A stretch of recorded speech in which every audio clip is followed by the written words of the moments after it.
fear of marketing older. And that is driven by FOGO, which is fear of getting older. For the next decade, the population over the age of 65 is going to increase by 40%. So unless you start paying attention to that demographic, you're going to leave a lot of money on the table. Not only are you not targeting people, but if you're defaulting to very easy stereotypes, you're not going to be able to get your message across. The same generalizations that boomers are experiencing are the same ones that millennials are experiencing. It's not a particular thing. I think that one of the problems are boomers are a diverse population that people are still learning about, similar to millennials. We are the forerunners of a reinvention of what it means to age. From the Zoomerplex in historic Liberty Village, the Zoomer with Marissa Lennox. Welcome to the Zoomer, I'm Marissa Lennox. Do you see yourself reflected in today's advertising? When you turn on the TV or when you walk into a store, do you see yourself in the marketing directed at you? If the answer is no, it's likely because Zoomers receive a fraction of targeted ad spend, despite controlling a majority of consumer spending. On today's show, we'll discuss why Zoomers are an audience worth pursuing in virtually every category, and whether or not marketers are making a mistake overestimating the value of connecting with younger cohorts. But before we dive in, let's tee up the topic. Zoomers are cashed up and willing to spend. But advertisers don't seem to care. Instead, millennials earn 5 times the spend from marketers compared to other groups. Big mistake. Here's why. Unlike Zoomers' parents and parents' parents, whose attitudes to spending were more frugal, Zoomers grew up in the era of the Beatles and Woodstock and were encouraged to spend freely. Today, they account for 60% of consumer spending and control 70% of the nation's wealth. Yet, they received less than 10% of targeted ad dollars last year. Bottom line, Zoomers are an economic powerhouse. Advertisers are missing the forest for the trees.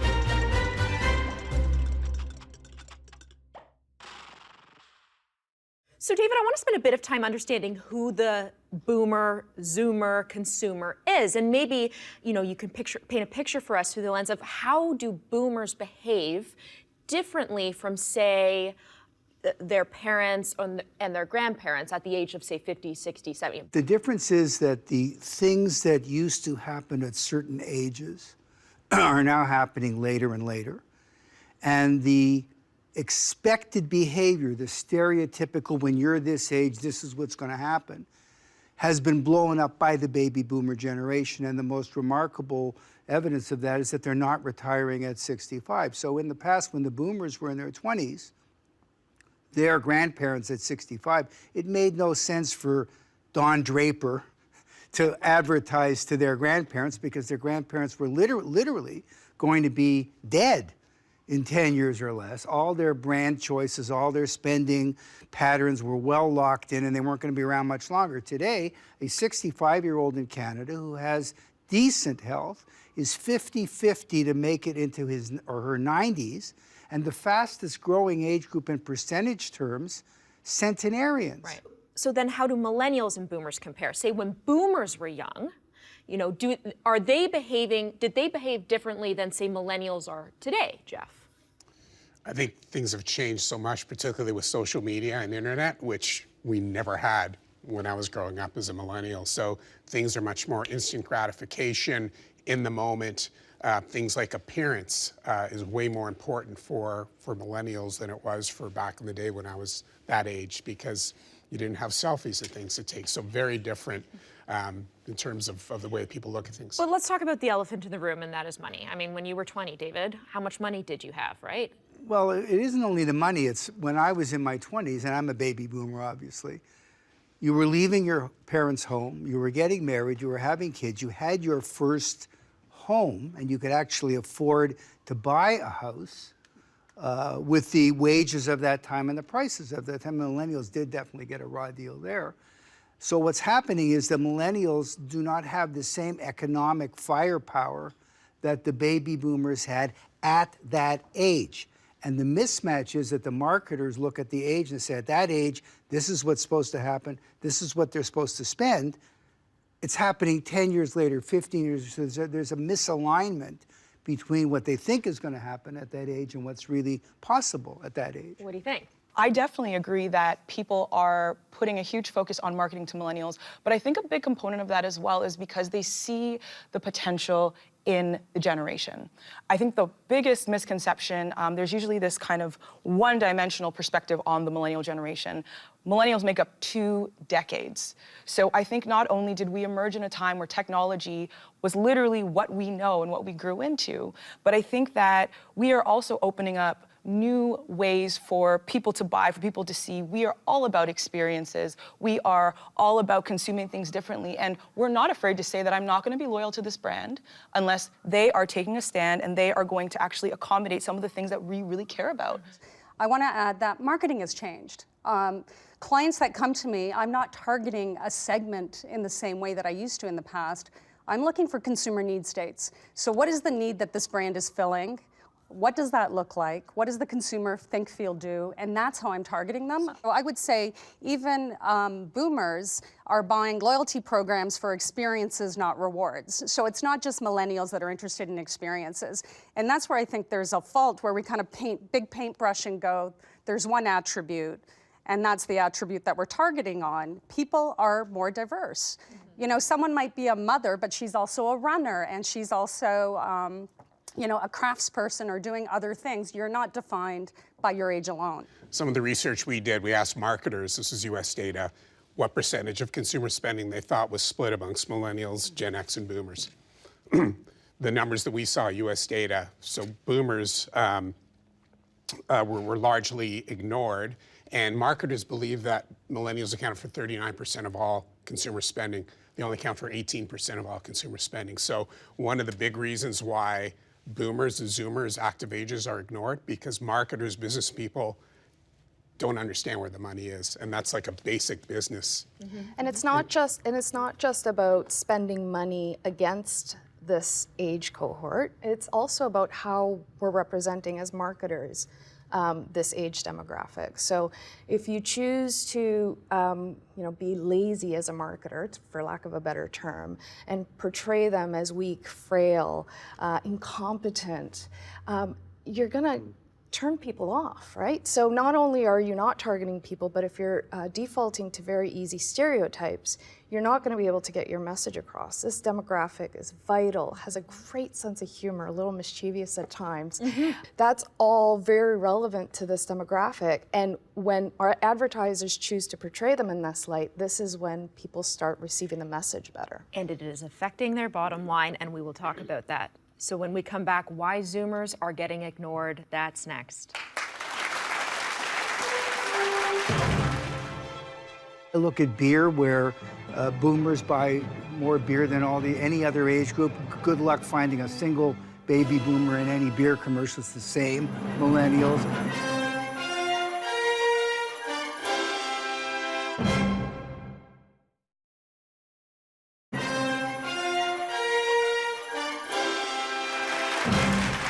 Welcome back. Earlier today, David Kravitz, Vice President of Zoomer, you and I spoke with Bob Hoffman, author of the popular blog, The Ad Contrarian, and a well-known advertising professional, now an outspoken critic of the industry, from our 360 camera studio about why advertisers are missing the mark.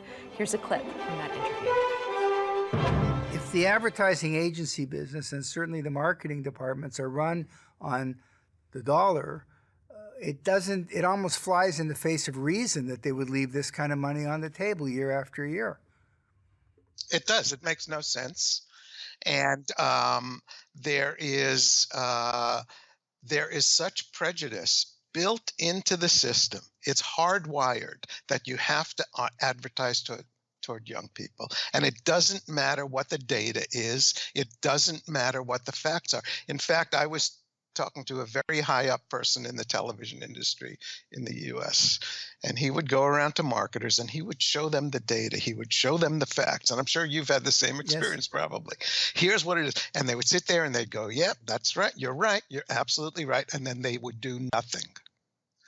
It's just I can't explain it. I wish I could. If you had, you know, all of the CMOs of all the major ad companies in the room, and you had an opportunity to speak to them directly, what would you say? I'd say, you're idiots. You're idiots. You're ignoring the most important market in the world, particularly here in the U.S. In the U.S., people over 50 are the third largest economy in the world. People over 50 are bigger than the entire economy of Japan, the entire economy of Germany, the entire economy of India, and you're ignoring them. How stupid can you be? Rosie, I'm going to put you on the hot seat here. Yeah, no, that's okay. You're in advertising. Yes. Why? Why is this happening? It's interesting. We've had this conversation around, are we ignoring this audience? I don't think we are ignoring this audience because it depends on the product, right? Products are designed for specific needs that they're filling. So then it's back to the data point that you talked about earlier. If there are groups of people that are open to buying a product and that's your source of volume, then you're foolish if you're not advertising towards them. And what's happened now with data and insights, we have more access to more data, more information.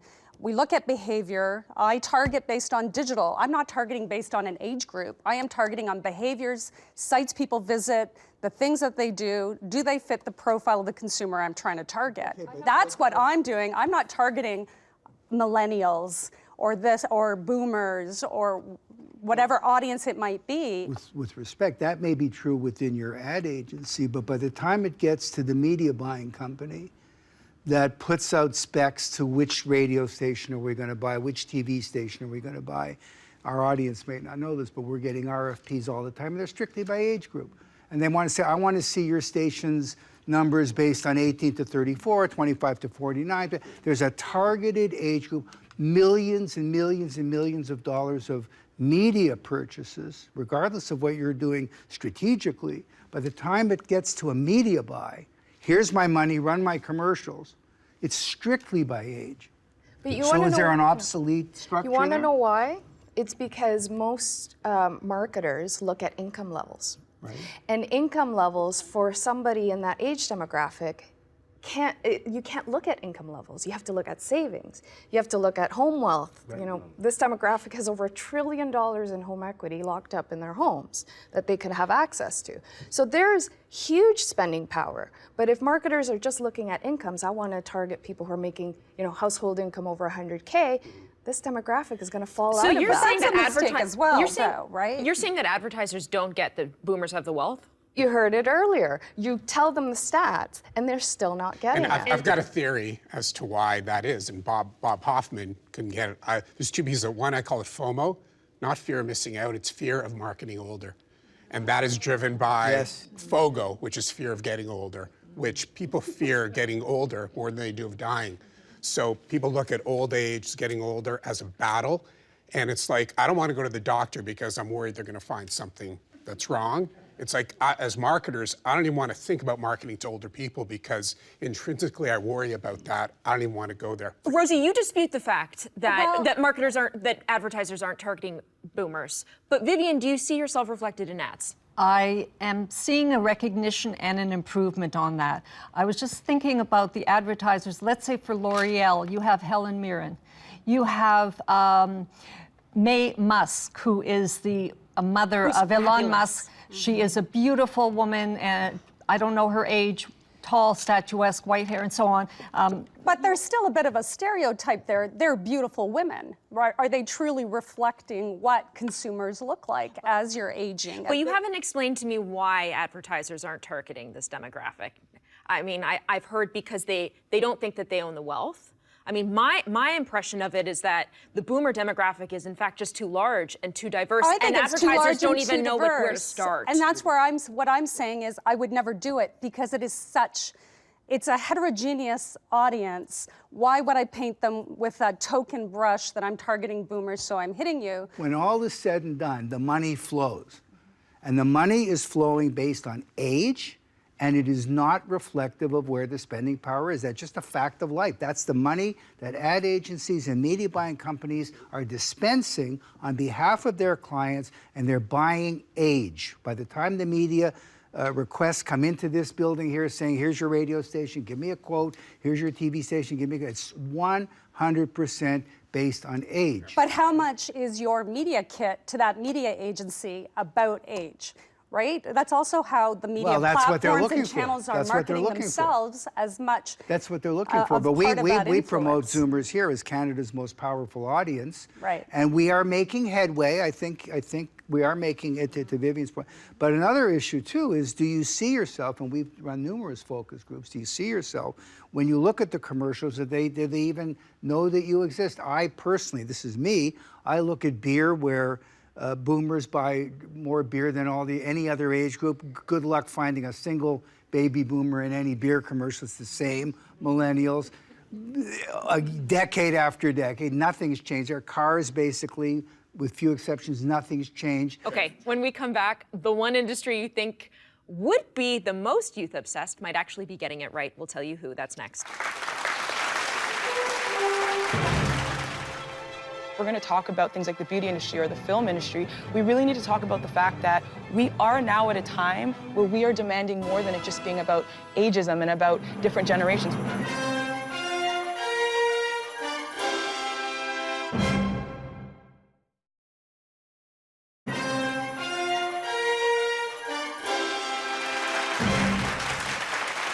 Welcome back. The one industry that you'd think would be most youth obsessed, beauty and fashion, has actually been quite receptive to changing to include Zoomers in their marketing. Increasingly, we're seeing the ranks of Zoomer style stars grow, with icons like Jane Fonda, Joni Mitchell, Joan Didion as the face of major brands. So isn't this a sign that it's getting better, Doug? I think it is getting better. And I know a number of high-end car dealers doing real research on how they might have to adapt their designs a little bit for an older population, and that's reality. And then other consumer groups actually undertaking researchers where they may hire a group of older consumers and put them through a test store and watch their behavior, watch what things might have to change. Because the reality is that businesses do need to change a little bit for an older consumer. Let's face it, although we're still pretty active, our hearing goes, our sight goes, and there are adjustments that need to be made, and businesses need to start to account for that. But I've noticed a real change over the last 2-3 years. You know, fashion and beauty, that's one industry that's doing it right. But Jeff, what do you think?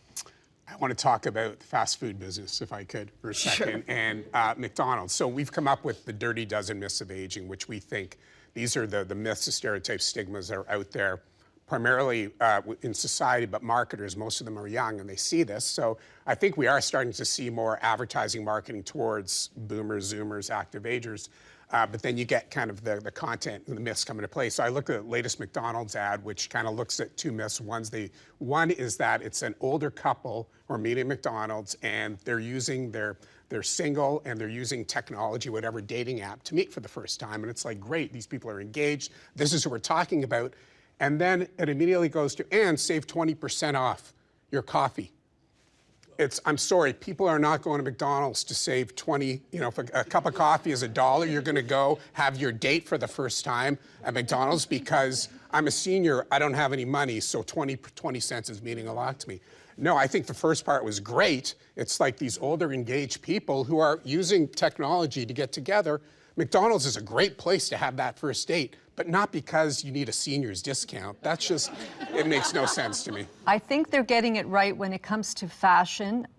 We see wonderful role models and women out there. I mean, from the Jennifer Lopez's to women who are in fashion and in entertainment. You have major designers, Armani and Valentino, and role models who are still working today in their industries. You have women of all ages, Boomer Plus, Zoomers and Boomers, wearing leopard prints and fabulous looks and glitter and wanting to be out there. But in all cases, especially in the beauty industry, to get back to, and I think you could probably endorse this, they are actually extending their product line. So the beauty industry, we had quotes 10 years ago from the president of Revlon predicting that the 70-plus market was going to be the, but what they've done is they said there's a skin treatment, there's beauty products, you know, for the millennial generation, chemically made up a certain way, their skin is a certain way, and as they get older, they need different products. So they are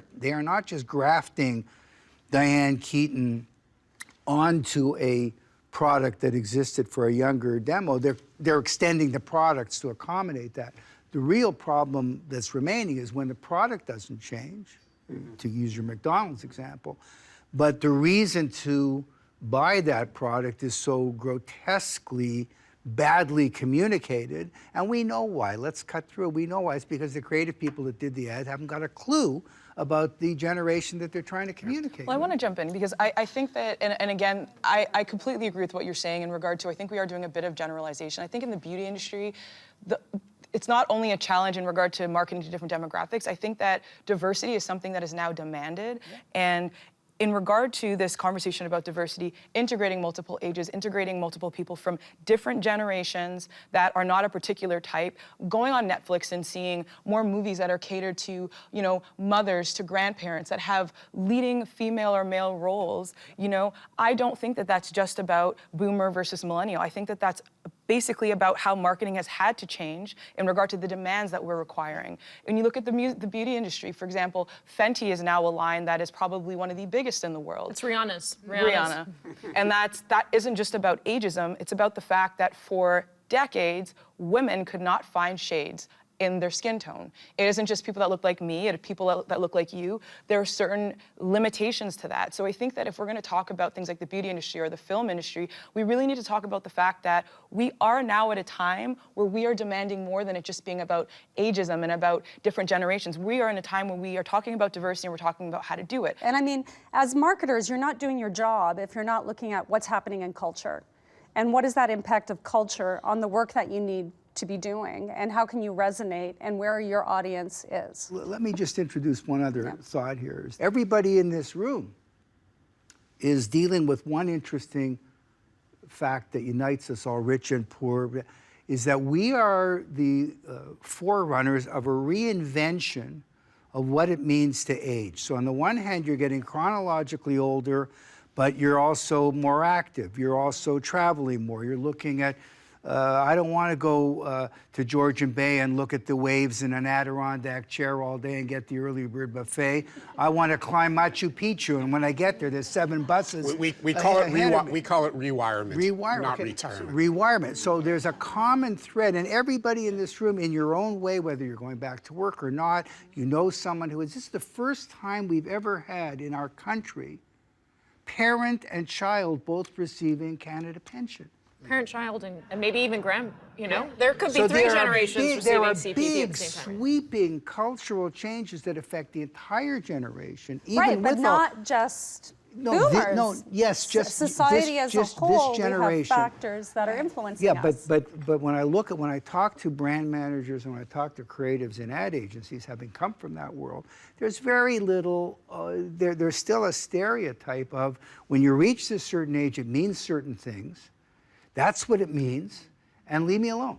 And that's what needs to change. The tendency to default to stereotypes is absolutely prevalent. And the moment that you say this is for you because you're old, which happens all the time, that is the last thing anyone wants to hear, no matter what age, because I'm never old, but that's not for me. So we'll talk about how to address that when we come back. There's more after the break. Stay tuned.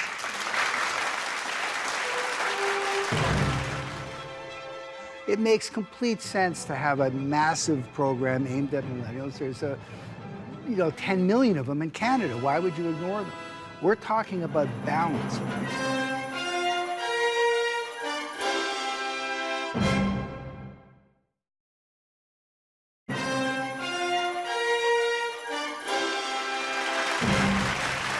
Welcome back. We've been discussing the power of the Zoomer consumer and the state of advertising in Canada. So moving forward, what should advertisers know? What advice would you give to every CMO in Canada? And what is the future of advertising? Doug. Well, I talk to businesses a lot about the older consumer, and the one number I tell them is, look, over the next decade, the population over the age of 65 is going to increase by 40%. So unless you start paying attention to that demographic, you're going to leave a lot of money on the table. Purely from the bottom line point of view, I do agree that we have to be careful about stereotyping just by age. I think the comments you were making about different segments, I think, are important. I think you probably segment the older population a little bit different than the younger population, though. So age still comes into it. Depending on the product, right? Yes. It's Probably very much on the depending on the industry product. and the category and what kind of segmentation you need. Yeah. And there might be instances young and old people have the same attitudes That's and right. beliefs That's right. on those products I as am, well. I am curious, when boomers were younger, when boomers were the age that millennials were, did advertisers market to them? Completely. They were the dominant That was- target. yeah. So, But that was because we used to focus on life stage marketing. So that was the trend of Young. the day. Was there were milestones and moments that happened, different products that related to it. Mom was our superhero and the person that we targeted to for most of the products and services. So it was a way of working that happened then. Then we had a lot of change, and I'll say, you know what, I don't get clients who say I wanted to hit millennials. That's not what happens today. It did happen initially because it was new. And people didn't know who were they, how do you talk to them, how do you resonate with them. But today, I don't get briefs from clients that go, I want to hit X audience. but we do. And that's where I think there's a But those clients that are disconnect. briefing you are telling something different to their media planning agencies because they're saying, go out and buy me 25 to 44. They're doing it by age. I know we've been talking a lot about Zoomers, but the thing that I hate about stereotypes is that everybody has children or grandchildren. You know what? I have no children. And no one's speaking to me either, right? So it's really trying to get at those truths about not Some love. everyone. You sound like you need some love. I need some love, you know? And it's really funny, we talk about that. People without children get no love. We get no love. So let's not just talk So for about example, grandparents. For example, in the beer industry, isn't it true that Zoomers consume more beer than millennials? Sure, And yet by you'll a wide never margin. see an older person in a beer commercial. Well, at least I haven't. I don't know if you Ever. have. I don't know that I ever have. But I And want so to jump why in. aren't they? I Go want to ahead, jump in go here. I ahead. think that we can all say that a lot of media is targeted young. I agree with that, but I think that it's not just because they're marketing to millennials. I think that we've always had this problem that we create skincare products so that everyone can look young. We live in a society that, you know, as you know, millennials are turning 30, it's the end of the world, and as people are getting ready to turn 50, it's the end of the world. But excuse me. I want to hold on. But I want to just say No, you're right. that the point that I'm trying to make is this is about boomers and millennials. It's about a lot more than that, though, because I have had so many people come up to me and be like, okay, we want to market to this demographic, so these are the generalizations about millennials. The same generalizations that boomers are experiencing are the same ones that millennials are experiencing. It's not a particular thing. I think that one of the problems are boomers are a diverse population that people are still learning about, similar to millennials. We're talking about advertising dollars, but we're forgetting if I'm targeting an audience, I might sponsor an event. I might have an activation. There's other ways that I'm reaching consumers, and just looking at TV or radio or print is not the only thing in my toolbox in terms of how I'm reaching audiences. I'm trying to find them where they are. But let's Right? also say one thing, and I'm in support of what you said. We're not talking about a zero-sum game. The millennials are as numerous a generation as boomers. Gen X is a little smaller in between the two. It makes complete sense to have a massive program aimed at millennials. There's 10 million of them in Canada. Why would you ignore them? We're talking about balance. We're talking about rebalancing Changing the the equation. allocation. Not saying stop all work. Every single millennial is broke and has no spending power. They have much less spending power than the boomers, but so what? They're big. We're talking about balance. And the other thing about when you're looking at balance, there's also something called understanding and empathy that goes beyond the data. So you let off the segment by saying, what advice would you give a CMO in looking at targeting or maybe an ad agency, okay? My first rule would be, and I don't have no power over this, would be no copywriters under the age of 40. Oh. Oh. So, Hey, what do you think, Dominique? So here's my debate to that. You're telling me. So for years, I've worked on almost every automotive brand. I just got my license 2 years ago. So are you telling me as a non-driver I cannot market cars?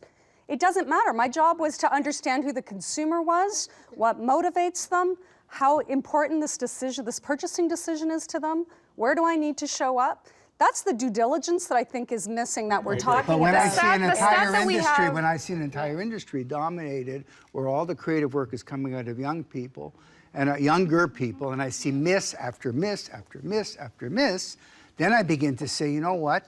Where's the reality check? How did that McDonald's commercial where they're excited about a senior's discount on Yeah, the stat is who approved that? Yeah. Who approved The that? stat is it's basically 6% of people working in an agency are over the age of 50. And you know, I'll say this. So one of the things that we started doing in my team was I actually outlawed the word seniors. Right? I'm Labels using are it bad. for now, Call me but senior. I've outlawed it. But here's the thing.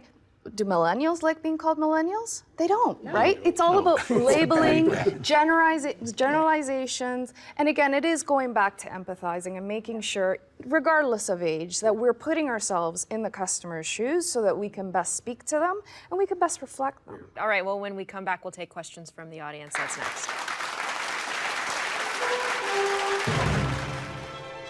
Accessibility being marketed as accessibility instead of actually thinking about it in terms of style and function.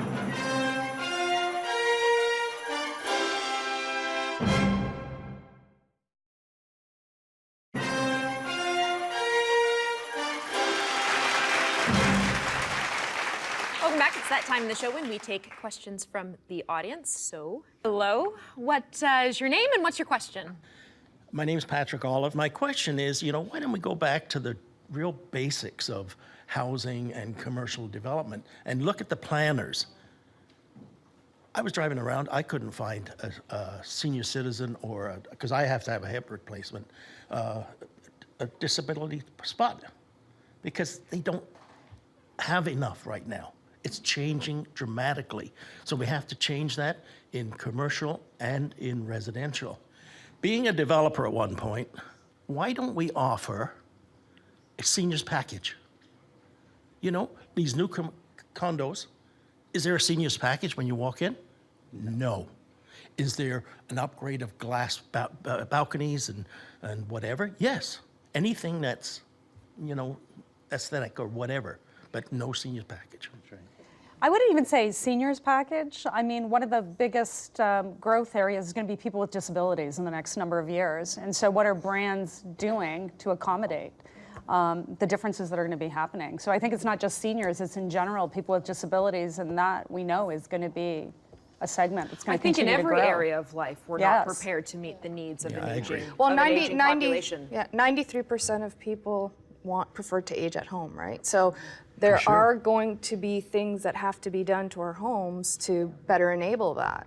Yeah. That's absolutely right. You need supports for individuals that want to age at home, but we need to invest in home care. I mean, that's a huge problem. But what did you want to include on housing? I was going to say the first thing. So I've asked this question because when you go into a lot of new developments, a lot of condos are the new big thing. People are buying them. They're getting smaller. They're becoming less accessible.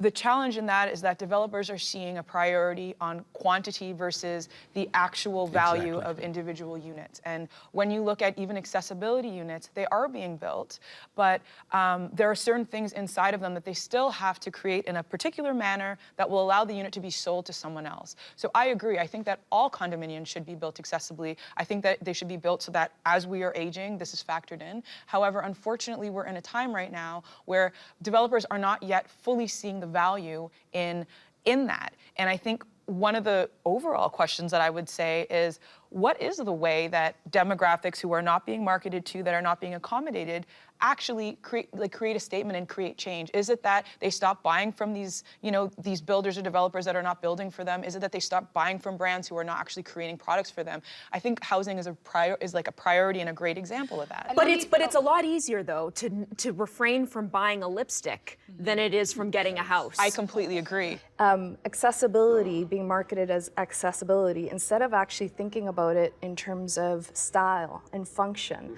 i.e., isn't that a gorgeous curbless shower, not, oh, this is an easy tub to step in people and who- out, Yeah, right? exactly, right. So, And that's the mindset and the shift that has that to change. that also has to permeate into that industry as well. And I'm seeing some contractors that are starting to think that way and think about it in terms, again, form, function, style, not just about A home you can age accessibility. into, not that it's designed for you already because being you're- at a This is certain also, age. this is also going to be where you're going to see a synthesis of design and technology.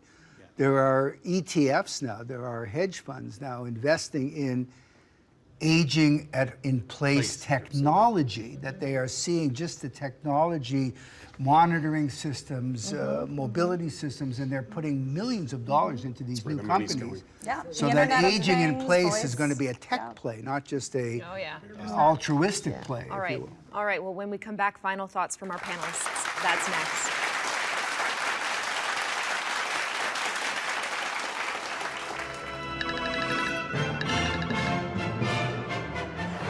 In a previous episode of theZoomer, we discussed downsizing. On Twitter, Edgar writes, "Initially, it was difficult to start throwing things away when we downsized, but after I saw how much junk we actually had, it was pretty relieving. Hashtag moving out." In another episode, we discussed being active. On Facebook, Carol writes, "The worst thing to do as we get older is to start slowing down. Recently, I've picked up cross-country skiing. It's a tough workout, but it's also a lot of fun, too." Keep the comments coming in and connect with us on Facebook, Twitter, and via email at rsvp@zoomermedia.ca.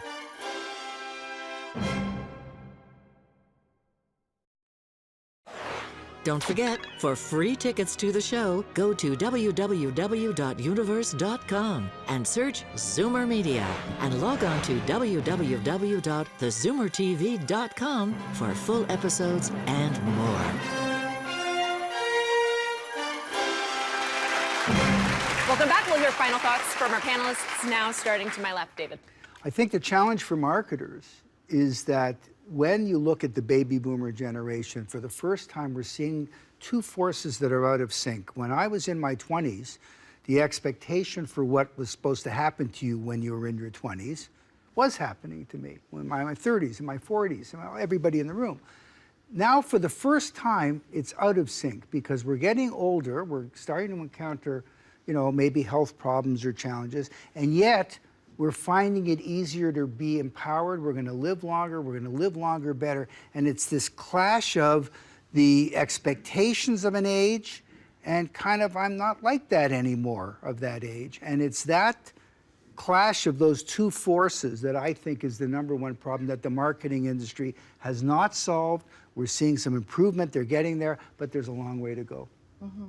So I'd like to echo David's thoughts about empowerment, and with a message to my fellow marketers, which is, recognize that this is a huge untapped demographic in terms of potential, in terms of both the time, the savings that they have, the untapped home equity that they could have access to.